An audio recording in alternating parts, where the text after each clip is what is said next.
നമസ്കാരം. ഇത് അൻസിബ ഹസനാണ്. അപ്പുറമുള്ളത് ലക്ഷ്മിപ്രിയയാണ്.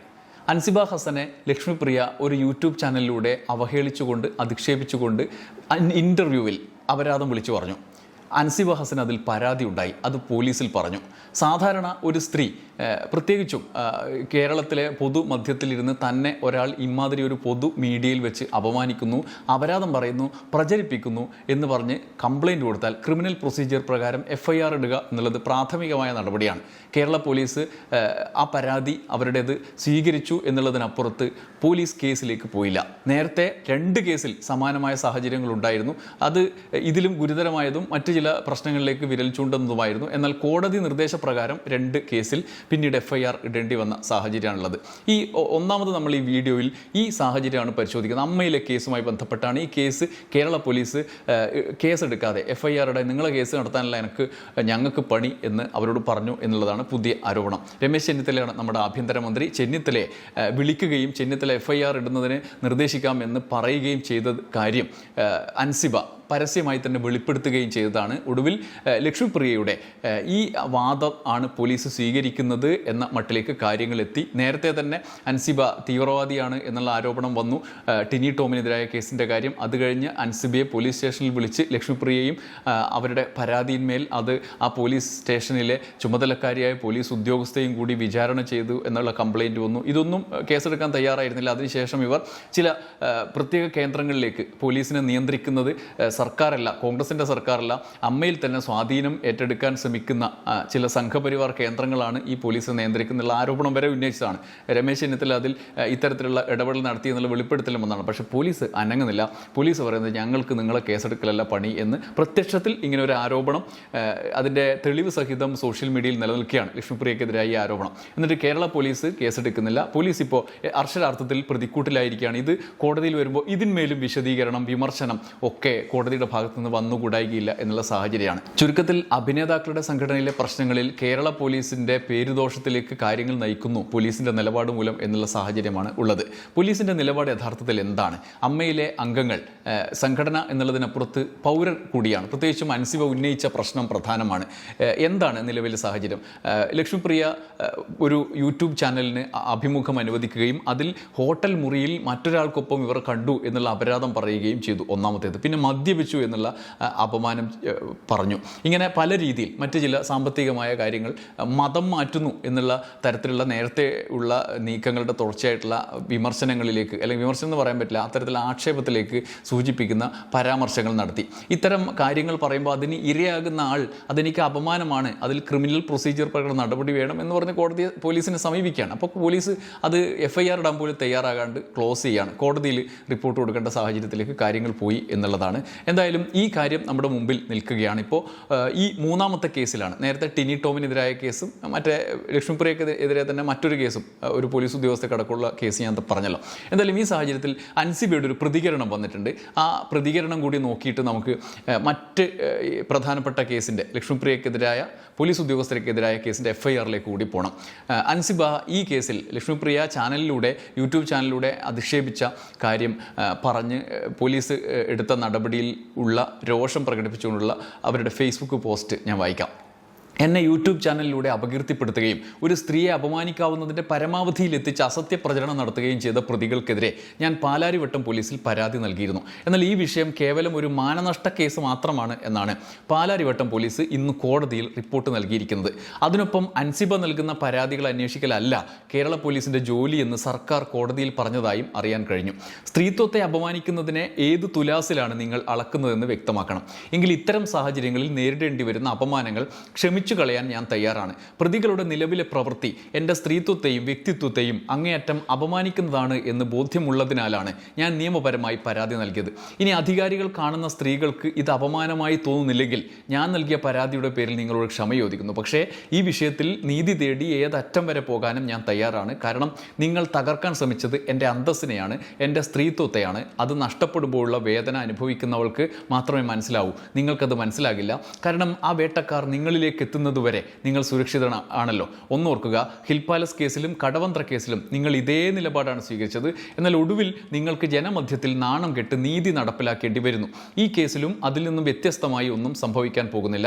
ഈ വിഷയത്തിൽ ഭരണകൂടത്തിൻ്റെ സകല ശക്തിയും നിങ്ങൾ പാലാരിവട്ടം കേസിനായി ഉപയോഗിച്ചാലും അതിനെല്ലാം അതിജീവിച്ച് എൻ്റെ സ്ത്രീത്വവും നീതിയും തലയുയർത്തിപ്പിടിച്ച് നിൽക്കുക തന്നെ ചെയ്യും എന്നാണ് തീർച്ച എന്നാണ് അൻസിബ ഹസൻ പറയുന്നത്. അൻസിബയുടെ വാക്കുകൾ നമ്മുടെ ഉള്ളിലേക്ക് കൊള്ളുന്നുണ്ട്. കാരണം ഇങ്ങനെ ഒരു ജനാധിപത്യ സംവിധാനത്തിൽ കേരളത്തിൽ ഈ സാഹചര്യത്തിൽ ഒരു പ്രത്യേകിച്ചും AMMA സംഘപരിവാർ പിടിക്കുന്നു, BJP പിടിക്കുന്നു എന്നൊക്കെയുള്ള ആക്ഷേപങ്ങൾ ഉയരുന്നു. അവരുന്നയിക്കുന്ന തരത്തിലുള്ള പ്രചരണം കേരളത്തിൽ നടക്കുന്നു. അൻസിബ മതം മാറ്റാൻ ശ്രമിക്കുന്നു, സിനിമയിലെ ആളുകളെ ഇത്തരത്തിൽ ഒരു വേർതിരിവിന് വേണ്ടിയിട്ട് ശ്രമിക്കുന്നു എന്നുള്ള ജിഹാദി എന്നൊക്കെയുള്ള പ്രയോഗങ്ങൾ നടത്തുന്നു. അതിന് തക്കതായ തെളിവുകളും കോടതിയുടെ മുമ്പിൽ വരുന്നു, എന്നിട്ട് പോലീസിൻ്റെ മുമ്പിൽ വരുന്നു. എന്നിട്ട് പോലും കേസെടുക്കാതെ കോടതി ഇടപെട്ടിട്ടാണ് അക്കാര്യത്തിൽ ടിനി ടോമിന് അടക്കം എതിരെ കേസെടുത്തിട്ടുള്ളത്.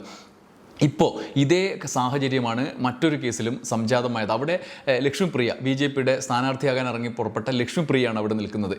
സമാന സാഹചര്യങ്ങളിലൊക്കെ BJPയുടെ താല്പര്യം സംരക്ഷിക്കുന്ന തരത്തിൽ ഈ നേതാക്കളുടെ സ്വാധീനം പോലീസിൽ അപ്ലൈ ചെയ്യുന്നത് വിജയകരമായി മാറുന്നു. ചെന്നിത്തലയുടെ പോലീസ് അല്ലെങ്കിൽ VD സതീശൻ്റെ പോലീസ് കേരളത്തിൽ കോൺഗ്രസിൻ്റെ സർക്കാരിൻ്റെ പോലീസ് ആ മട്ടിൽ ആണോ, സംഘപരിവാർ പോലീസാണോ എന്നുള്ള ചോദ്യമാണ് ഇവിടെ ആരോപണ രൂപത്തിൽ വരുന്നത്. അതിനുള്ള ഉത്തരമാണ് അവർക്ക് പറയേണ്ടി വരിക. കാരണം ഈ കേസ് അവരുടെ പരാതികൾക്കല്ല കേരള പോലീസിലെ പണി എന്ന് പറയുമ്പോൾ തന്നെ നേരത്തെയുള്ള കേസുകളുടെ മുന്നനുഭവം നമ്മുടെ മുമ്പിലുണ്ട്. 2 കേസും ഉദാഹരണത്തിന് ലക്ഷ്മിപ്രിയക്കെതിരായ ഗുരുതരമായ കേസാണ്, FIR ആണ് ഇപ്പോൾ ഇട്ടിട്ടുള്ളത്. അത് കോടതിയിൽ വന്നതിന് ശേഷമാണ്, കോടതി നിർദ്ദേശപ്രകാരമാണ് FIR ഇടുന്നത്. ടിനി ടോമിൻ്റെ കേസ് നമ്മൾ പറഞ്ഞല്ലോ, ജിഹാദിയാക്കി ചിത്രീകരിക്കാനുള്ള പ്രചരണത്തിൻ്റെ തുടർച്ചയായിട്ട്. ഈ രണ്ടാമത്തെ ലക്ഷ്മിപ്രിയയുടെ കേസാണ് മറ്റൊരു ഗുരുതരമായ കാര്യം. അവർ പോലീസ് സ്റ്റേഷനിൽ അവരുടെ ഭർത്താവ് അൻസിബ പറഞ്ഞ കാര്യങ്ങളുടെ തുടർച്ചയായിട്ട് തന്നെ ദ്രോഹിക്കുന്നു എന്നുള്ള കംപ്ലയിൻറ്റ്, ഒരു ഡൊമസ്റ്റിക് വയലൻസിൻ്റെ സ്വഭാവത്തിലുള്ള കംപ്ലയിൻറ്റ് കൊടുക്കുകയും ആ കംപ്ലയിൻറ്റിൽ ഇതിൽ ഒരു കക്ഷിയല്ലാത്ത അൻസിബയെ അവരെന്തോ മെസ്സേജ് അയച്ചു എന്ന് പറഞ്ഞാൽ അവരെ വിളിച്ചു വരുത്തുകയും പോലീസ് സ്റ്റേഷൻ്റെ ഉത്തരവാദിത്തപ്പെട്ട പോലീസ് ഉദ്യോഗസ്ഥ ലക്ഷ്മിപ്രിയയുമായി ചേർന്ന് ഇവരെ അതിനകത്ത് വെച്ച് മാനസിക സമ്മർദ്ദത്തിലാക്കുകയും ചെയ്തു, മണിക്കൂറുകളോളം ഇരുത്തി എന്നുള്ളതായിരുന്നു കംപ്ലയിൻറ്റ്. എന്നാൽ അതിനെതിരെ ലക്ഷ്മിപ്രിയ ചാനലുകളൊക്കെ പോയിട്ടിരുന്നിട്ട് അതിൻ്റെ ഓപ്പോസിറ്റ് സൈഡ് എന്ന മട്ടിലുള്ള ആഖ്യാനമാണ് സൃഷ്ടിച്ചത്. എന്നാൽ പോലീസ് പ്രതികരിച്ച് ശരിയല്ല എന്നും അക്കാര്യത്തിൽ കോടതിയെ ബോധ്യപ്പെടുത്താൻ അവർക്ക് കഴിഞ്ഞു. ഒടുവിലാണ് കോടതിയുടെ നിർദ്ദേശപ്രകാരം പോലീസ് ഉൾട്ടയടിച്ച് മാറുന്നത്. ലക്ഷ്മിപ്രിയയും SIയും കൂടി തൃപ്പൂണിത്തുറ ഹിൽ പാലസ് വനിതാ പോലീസ് സ്റ്റേഷനിൽ വിളിച്ചു വരുത്തി അപമാനിച്ചു, മാനസിക പീഡനത്തിന് ഇരയാക്കി എന്നാണ്.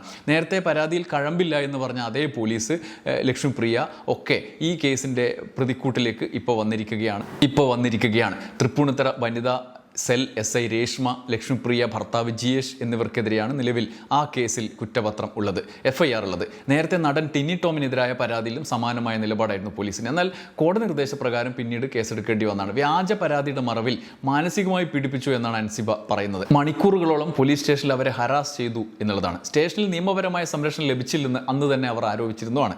സ്റ്റേഷനിലെത്തിയ അൻസിബയെ CIക്കൊപ്പം ഇരുത്തി പോലീസ് ഉദ്യോഗസ്ഥയെ പോലെ ലക്ഷ്മിപ്രിയ ചോദ്യം ചെയ്തു എന്നാണ് FIR. ലക്ഷ്മിപ്രിയ സ്റ്റേഷനിൽ പെരുമാറിയതും ചോദ്യം ചെയ്യൽ ഇടപെട്ടതും ആയ കാര്യങ്ങൾ ഭീഷണിപ്പെടുത്തി തന്നെക്കൊണ്ട് മാപ്പ് പറയിക്കാൻ നിർബന്ധിച്ചു എന്നുമുള്ള അൻസിബയുടെ പരാതി കോടതി വിശ്വാസത്തിലെടുത്തത് അതിൻ്റെ പശ്ചാത്തലത്തിൽ പരിശോധനയ്ക്ക് ശേഷമാണ്. ഇതിലൂടെ ഒരു സ്വകാര്യ വ്യക്തി പോലീസ് നടപടികളിൽ അനധികൃതമായി സ്വാധീനം ചെലുത്തി എന്ന ഗുരുതരമായ ആരോപണം അവിടെ ഉയരുകയാണ്.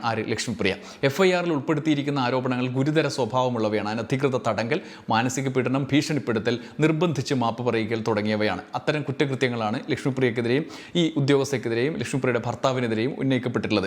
ഇത് പോലീസ് സ്റ്റേഷനിലെ നടപടിക്രമങ്ങളെക്കുറിച്ച് അറിയാത്ത ഒരാൾ വന്ന് ഈ പറയുന്നത് പല രീതിയിൽ ഇടപെട്ടു എന്നൊക്കെയാണ് അന്ന് പറഞ്ഞിരുന്നത്. അതൊന്നും അനുവദിച്ചു കൊടുക്കാത്തതുകൊണ്ടുള്ള ദേഷ്യമാണെന്നാണ് പറഞ്ഞിരുന്നത്. എന്നാൽ അങ്ങനെയല്ല എന്ന് കോടതിക്ക് ബോധ്യമായതിൻ്റെ അടിസ്ഥാനത്തിലായിരിക്കുമല്ലോ FIR ഇടണം എന്നും അന്വേഷിക്കണം എന്നും പറഞ്ഞത്. ഇനി പോലീസിൻ്റെ അതിൻ്റെ അന്വേഷണം തുടരുന്നുണ്ട്. ഈ സാഹചര്യത്തിലാണ് അതേ കേസിലെ പ്രതി സംശയകരമായി കോടതി ഇടപെടലിലൂടെ FIR രജിസ്റ്റർ ചെയ്യാതെ പോലീസിൽ സ്വാധീനം ചെലുത്തി മാറ്റി നിർത്തപ്പെട്ടു എന്ന ആരോപണം ഉയർന്ന ശേഷം ഇത്തരമൊരു കേസിൽ പൊതുമധ്യത്തിൽ ഇങ്ങനെയൊരു ആക്ഷേപവും വ്യാജ പ്രചരണവും അപമാനവും വരുത്തിവെക്കുന്ന, വ്യക്തിഹത്യ ചെയ്യുന്ന തരത്തിലേക്കുള്ള ഒരു പ്രചരണം നടത്തിയതിനുള്ള പരാതിയിൽ കേസെടുക്കാതെ പോലീസ് മാറി നടക്കുന്നത്, അത് അവരെ സഹായിക്കാനാണെന്നുള്ള ആക്ഷേപം അൻസിബ ഉയർത്തുമ്പോൾ അത് വിശ്വസനീയമായി വരും. എങ്ങനെയാണ് വിശ്വസനീയമായ സാഹചര്യങ്ങളിലേക്ക് മുൻ അനുഭവമുള്ളത് മറ്റേ കേസിൻ്റെ കാര്യമാണ്. അതിൻ്റെ തുടർച്ചയായിട്ട് ഇതും വരുന്നുണ്ട്. ആത്യന്തികമായി അൻസിബ പറഞ്ഞ ഒരു കാര്യമുണ്ട്. രമേശ് ചെന്നിത്തലയെ ഫോൺ വിളിച്ച് താൻ ഈ പ്രശ്നം ഉന്നയിച്ചിരുന്നു, അന്ന് അദ്ദേഹം ഇത് കേസെടുക്കാമെന്ന് പറഞ്ഞിരുന്നു എന്നുള്ളത് മാത്രമല്ല, ഇത്ര സമയത്ത് ഈ തനിക്കെതിരായ വീഡിയോ ആ യൂട്യൂബിൽ അപ്ലോഡ് ചെയ്യും എന്നവർ പ്രൊമോ ചെയ്ത് പ്രചരിപ്പിക്കുകയാണ്. അതിൻ്റെ ഭാഗമായി അത് അപ്ലോഡ് ചെയ്യും. അത് വിലക്കണം എന്നാണ്. ഏത് സാമാന്യ നീതിയുടെ അടിസ്ഥാനത്തിലും ആ ആവശ്യം ഒരു സ്ത്രീ ഉന്നയിച്ചാൽ പ്രാഥമികമായി പരിഗണിക്കപ്പെടണം. എന്നാൽ രമേശ് ചെന്നിത്തല അത് നിർദ്ദേശിക്കുകയും പോലീസ് അതിൽ ഇവരെ വിളിച്ച് ചോദിക്കുകയും ചെയ്തുവെങ്കിലും നടപടി ഉണ്ടായില്ല. അതായത് ആഭ്യന്തരമന്ത്രിക്ക് ഉള്ള നിർദ്ദേശം പാലിക്കാനുള്ള സ്വാധീനം പോലും പോലീസിനില്ല എന്നുള്ളതാണ്. അത്തരത്തിലുള്ള സ്വാധീനം മറ്റൊരാൾ പുറത്തുനിന്ന് ചെലുത്തുന്നു എന്നാണ് അൻസിബ നേരത്തെ ഉന്നയിച്ചതും. അത് ഈ സിനിമയെ നിയന്ത്രിക്കുന്ന മറ്റൊരു ശക്തി അതിലുണ്ട്. ശ്വേത മേനോൻ്റെ നേതൃത്വത്തിലുള്ള പുറത്തുപോയി എന്ന് പറയുകയും പിന്നീട് ഞങ്ങൾ രാജിവെച്ചിട്ടില്ല എന്ന് പറയുകയും ചെയ്യുന്ന കമ്മിറ്റിയുടെ സ്വാധീന ശക്തിയാണ്. അതിന് പിന്നിൽ സംഘപരിവാറിൻ്റെ ജനപ്രതിനിധിയായ ഒരു നേതാവിൻ്റെ ശക്തിയുണ്ട് എന്നാണ് പറയുന്നത്. അവരുടെ സ്വാധീനമാണ് പ്രയോഗിക്കപ്പെടുന്നത്. അല്ലാതെ ഈ വി.ഡി. സതീശൻ്റെയോ രമേശ് ചെന്നിത്തലയുടെയോ കേരളത്തിലെ മുഖ്യമന്ത്രിയുടെ കീഴിലുള്ളതോ ആയ പോലീസിൻ്റെ ശക്തിയല്ല എന്നുള്ള ആരോപണമാണ്. ഇത് സംഘി പോലീസ് എന്ന് നേരത്തെ തന്നെ നമ്മൾ ആക്ഷേപങ്ങൾ പല രീതിയിൽ നേരത്തെയുള്ള മുൻ സർക്കാരിൻ്റെ കാലത്തും തന്നെ ഉന്നയിച്ചിരുന്നതാണ്. അതിൻ്റെ തുടർച്ചയാണ് ഇത് എന്ന് വേണം ഇപ്പോഴത്തെ ആരോപണങ്ങളുടെ പശ്ചാത്തലത്തിൽ കരുതാൻ. അതുകൊണ്ട് പോലീസ് പ്രതിക്കൂട്ടിലേക്ക് കൂടുതൽ വിചാരണ ചെയ്യപ്പെടുന്ന നിലയിലേക്ക് ഈ കേസിൻ്റെ പശ്ചാത്തലത്തിൽ പോവുകയാണ്. തുടർ വിവാദം ഏത് മട്ടിലേക്കാണ് അവസാനിക്കുക എന്ന് കാത്തിരുന്ന് കാണാം. നന്ദി, നമസ്കാരം.